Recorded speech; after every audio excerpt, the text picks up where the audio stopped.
In the dusty haze of a forgotten frontier town, where the sun scorched the earth like an unrelenting judgment, a young widow named Eliza clutched her infant son to her chest, her once vibrant auburn hair cascading down her back like a remnant of better days long gone. With trembling hands, she approached the weathered barber's shop on the edge of the market square, her eyes hollow from nights of hunger and grief, ready to shear away the last piece of her beauty in exchange for a loaf of bread that might silence her baby's cries for just one more day. The wind whispered through the empty streets, carrying the echoes of her shattered life, as she whispered a silent prayer that this desperate act would not break her spirit entirely. If you believe in the power of kindness and the beauty of second chances, hit that like button, drop a comment below sharing your own story of compassion, share this video with someone who needs a reminder of hope, and don't forget to subscribe to Gentle Hearts for more tales that touch the soul. Eliza's world had crumbled like the dry soil underfoot when her husband, Thomas, a hard-working miner, was claimed by the treacherous depths of the Silver Ridge mines just 6 months prior, leaving her alone in a harsh land that showed no mercy to the vulnerable. The town of Willow Creek, nestled in the shadow of jagged mountains, was a place where dreams came to die, where saloons echoed with the laughter of gamblers and cowboys, while widows like her scraped by on the fringes, invisible ghosts haunting the edges of society. She had sold everything they owned, their modest cabin furnishings, Thomas's tools, even her wedding ring, to keep the wolves of starvation at bay, but now, with winter's chill creeping in early, the cupboards were bare, and her milk had dried up from the strain, leaving little Samuel wailing in perpetual hunger. Each day blurred into the next, a relentless cycle of begging for odd jobs that no one offered, scavenging for scraps in the alleyways behind the general store, and rocking her child through feverish nights, her own stomach twisting in knots as she whispered promises she wasn't sure she could keep. The townsfolk, hardened by their own struggles, averted their eyes when she passed, murmuring about how the weak didn't last long in these parts, and Eliza felt the weight of isolation pressing down like the heavy skies before a storm, wondering if this was the end of her fight. As the days grew shorter, Eliza's desperation mounted, her body weakening from the lack of nourishment, her mind fogged by exhaustion that made every step feel like wading through molasses. She had heard tales of women in dire straits trading their hair for goods, long locks fetched a decent price for wigs in the city's back east, and so, with Samuel bundled in a threadbare blanket against her side, she made her way to old Mr. Harlan's barber shop, the bell tinkling ominously as she entered the dim, musty room filled with the scent of pomade and tobacco. Mr. Harlan, a grizzled man with a perpetual scowl, eyed her skeptically as she explained her proposition, her voice barely above a whisper, offering her hair in trade for whatever food he could spare from his wife's pantry.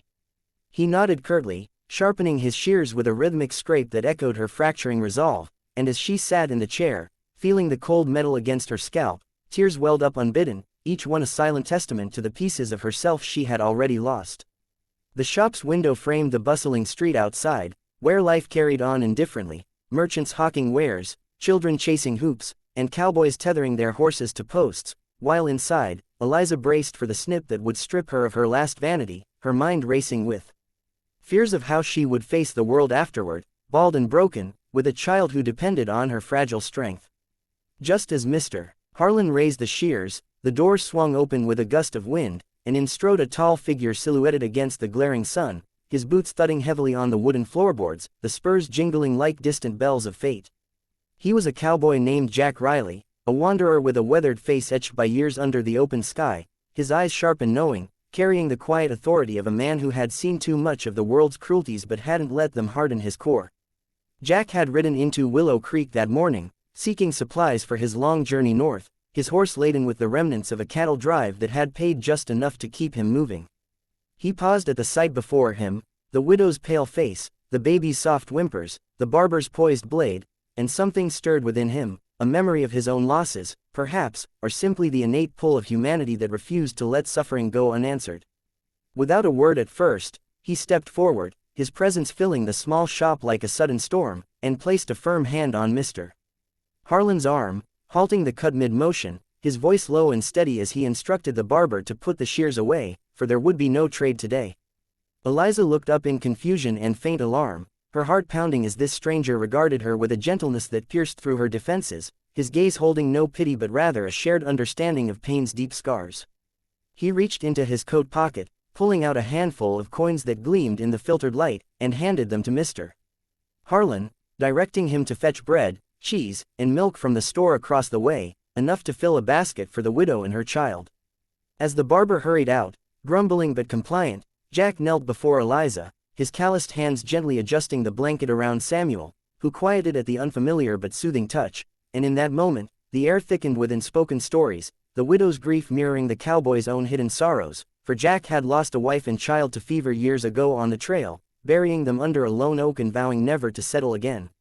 He spoke softly then, assuring her that she needn't sacrifice her hair, that he would see to it they were fed, not out of charity but because the world was too harsh already, and small acts could tip the scales toward light. Eliza felt a flicker of hope ignite in her chest, fragile as a candle flame, as the cowboy's kindness began to unravel the knots of her despair, though she wondered what strings might be attached to such unexpected mercy. In the days that followed, Jack lingered in Willow Creek longer than planned, his initial intention to pass through derailed by the pull of Eliza's quiet resilience and the baby's innocent eyes that reminded him of what he had once held dear. He took odd jobs around town, mending fences for the ranchers, shoeing horses at the livery, to earn his keep, but each evening he appeared at Eliza's rundown shack on the outskirts, bringing provisions and helping with chores that her weakened state made impossible. The townsfolk whispered about the stranger's involvement, some with suspicion, others with a grudging admiration, but Eliza found herself opening up in ways she hadn't since Thomas's death, sharing tales of their life together under the stars as Jack listened, his own stories emerging in fragments, of endless horizons, betrayals by partners on the trail, and the loneliness that clung like dust to his saddle. Yet challenges persisted. Samuel fell ill with a cough that rattled his tiny frame, and Eliza's fears resurfaced, amplified by the town's doctor demanding payment she couldn't afford, forcing her to confront the fragility of this newfound support. Jack, undeterred, rode through the night to fetch herbs from a distant healer he knew from his travels, his horse foaming at the mouth by dawn, and as he administered the remedy, watching the fever break, a bond deepened between them, woven from shared vulnerability and the slow mending of wounds. As weeks turned to months, the narrative of their lives intertwined further, with Jack teaching Eliza to mend her own roof and tend a small garden behind the shack, empowering her to reclaim some independence amid the ongoing hardships of frontier life. Storms ravaged the town, flooding the mines and leaving more families destitute, testing their resolve as resources grew scarcer, and Eliza struggled with doubts that this cowboy's presence was temporary, a fleeting grace in her storm-tossed existence. He faced his own demons, haunted by dreams of his lost family, questioning if he deserved this second chance at connection, but each small victory, Samuel's first steps, a bountiful harvest from the garden, laughter echoing in the once silent home, built a foundation of trust and affection. Suspense mounted when a band of outlaws raided nearby ranches, rumors swirling that they targeted isolated homesteads like Eliza's, forcing Jack to stand guard through tense nights, his rifle at the ready, while Eliza clutched her child, her heart torn between gratitude and terror at the risks he took for them.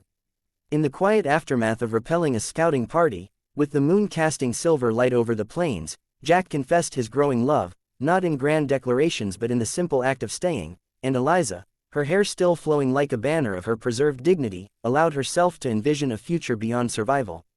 The transformation was gradual yet profound, as Eliza blossomed under the warmth of companionship, her cheeks filling out with regular meals, her eyes regaining the spark that grief had dimmed, and Samuel thrived, his giggles a melody that healed old scars. Jack, too, found roots in Willow Creek, trading his wandering ways for the stability of a small ranch he purchased with savings from the trail, inviting Eliza and Samuel to share in this new beginning, where kindness had sparked not just sustenance but a family reborn from ashes. The town, once indifferent, began to shift, inspired by their story to extend hands to others in need, proving that one act of compassion could ripple outward like rings on a pond. As spring painted the mountains in vibrant greens, Eliza stood beside Jack, watching Samuel play in the grass, her heart swelling with a joy she thought forever lost, realizing that in trading nothing, she had gained everything. If this story of unexpected kindness and redemption has touched your heart, bringing tears to your eyes or warmth to your soul, please like, comment, and subscribe, let us know how it moved you, and share it to spread the light. Before we wrap up, I'd love for you to comment below with the line that resonated most with you from this tale, perhaps something like, kindness tips the scales toward light, to keep the conversation going and inspire others.